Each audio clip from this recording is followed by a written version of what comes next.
And welcome back, Math 1.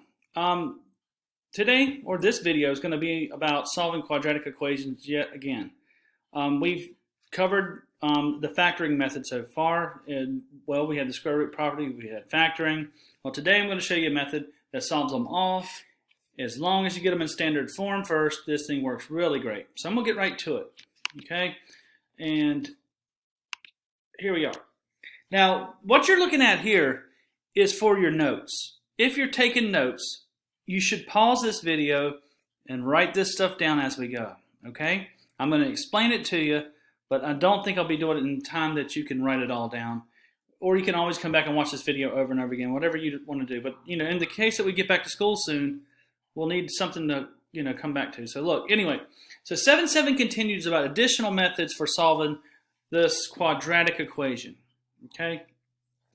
One of the most powerful tools out there, and I'll go ahead and tell you in Math 2 and 3, we use this tool all the time. I mean, this is what we go to, especially if A is not 1. If A is 1, a lot of us will factor it, and it doesn't take long. If it can use the square root property, we would do that. But if we get involved with one that looks like it's going to be tricky, we'll go straight to this formula.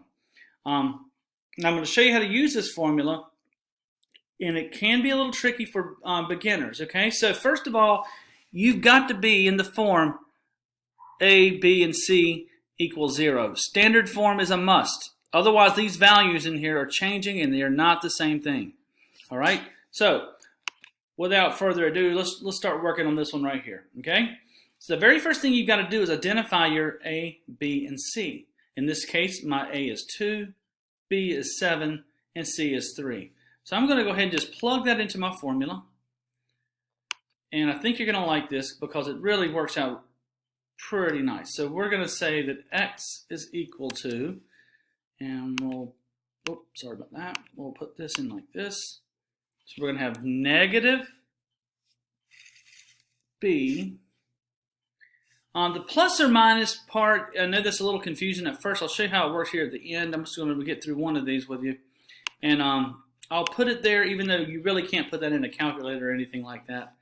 But I'm going to put the square root up here. Now, b squared is 49, isn't it? 7 squared. So go ahead and square your b. Minus 4ac, and c is 3. All divided by 2. A. All right, let's make sure we got this thing right. We can't afford to mess this up. So we got b squared minus 4ac. Now, the part about this that can really trick some people up is when they go to calculate this thing, they don't let this line. See this division symbol? It's a grouping symbol. It covers that number over there from -7 all the way across. You've got to be careful with that. I've seen it messed up too many times. Okay, so let's simplify this a little bit here. And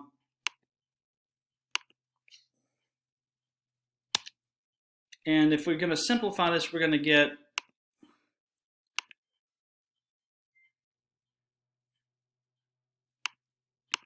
we got -7. And we got our plus or minus going on still here. Let me find that darn thing again. Plus or minus 49 minus 24, it looks like, which would give me the square root of 25. Well, I'm going to type that in just so we can all see it. So that inside there simplifies to be a 25, and this below becomes a 4. Okay? And that's still equal. All right, and we need one more simplification step. This is where you got to be, this is where we kind of finish this thing up. Okay, so what you do with this plus or minus right here is you treat it as two different numbers because it's going to create two. -7 plus root 25 over 4, -7 minus root 25 over 4. So I'm going to copy this and come down here and work with it a little bit here.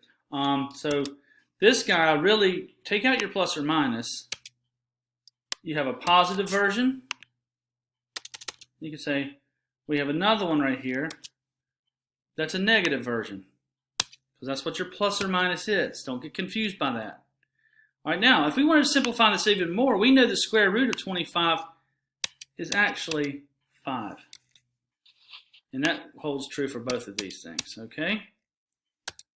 Now we can see this thing starting to come together. So instead of this number, we actually have what's negative 7 plus 5 is negative 2.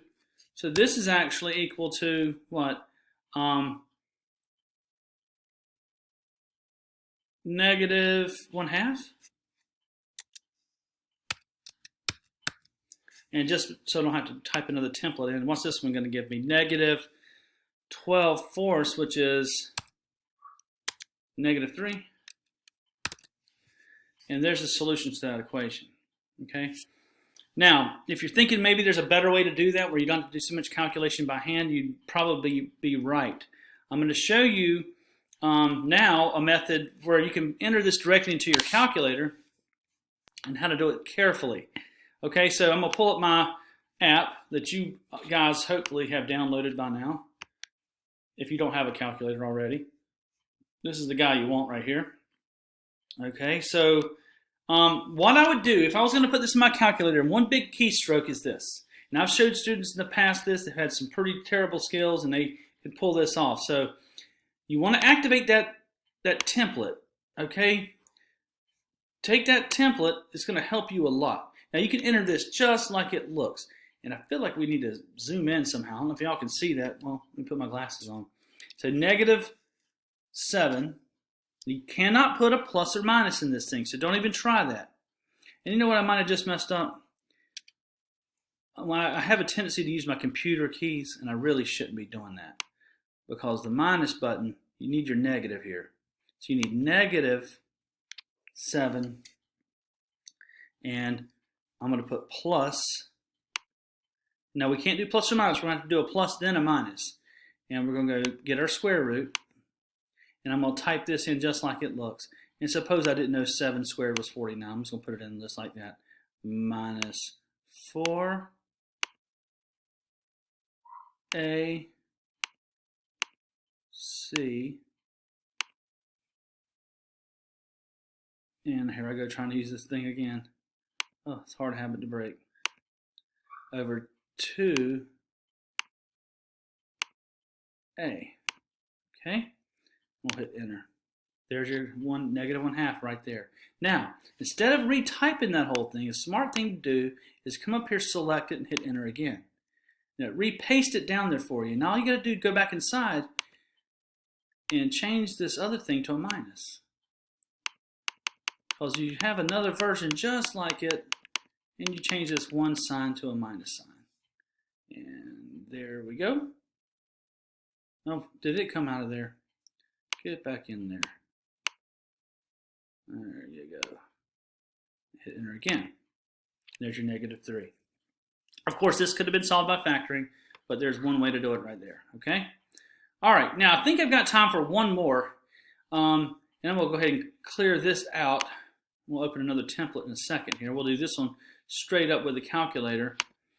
So I'm going to go ahead and get me a template set up. And I'm going to move this out of the way just temporarily. And we'll grab us another equation. So I got another example here. Let's see which one we want to do. I don't think I have time for 3. So we'll just do 2 of them. You know what? Let's just do example 2. That's a good one. All right, so if we're looking at example 2, you can make a mistake right off the bat here with this. And a mistake might be if a person says, what are the values of A, B, and C? If you say that A is 6, B is negative 5, and C is 4, well, it's not 4. Because it's not in standard form. So the very first thing you've got to do with this guy is get it in standard form. And I'm going to go ahead and do that right now. And that means this has to be subtracted over. And then it's equal to 0. Now it's in standard form. Okay? Now it's ready to go. So now let's go in here, grab our calculator. And really, you could make light work out of this. Now this could be a challenge for you if you're doing a calculator inactive exam or something like that. But again, I'm going to show you another method in another video in a minute, which is even probably faster than this. Okay, so anyway, so negative b becomes a positive 5. So I'm going to type my 5 in here. Again, I just did it again. Trying to use the keyboard instead of the calculator can be tricky. Okay, so I got plus the square root of b squared, which I know negative 5 squared is 25, minus 4, what's built into your formula, a c. Now you've got to put these values in like they are. And notice that 25 there, you have that negative 5 squared, another common mistake. Folks call it a negative 25. It is not. That can mess these up quick. And usually that's one of the mistakes people make. And in the denominator here, I'm going to put 2 times a, just straight from the formula. Okay? Enter. And we get a value of 4/3. Again, come back up here, copy and paste it back down.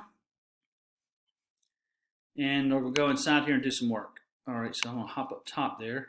Come over, change this to a minus. Got a little lag time in my button pushing here. Oh, I want to screw this one up. I'm running out of time. Enter, and we get 4/3 and negative 1/2. In the next video, I'm going to show you a way you can do this with yet another method. And this other method's awesome too. Again, this would probably not be a great one for a calculator inactive version if you're working on something, but this works for every equation you run into, this quadratic, whether it be math 1, 2, 3. You know, in math 2, you're going to have complex solutions. And anyway, this is going to be a powerful formula. You're going to have to learn it eventually. Not necessarily so much right now, but it is powerful, and it's just adding more to your toolbox of things you can do. I know this deserves more work than this, but this should get you up and running with an additional method. And practice a few of them and see how you do. I'll see you in the next video. Guys, stay healthy.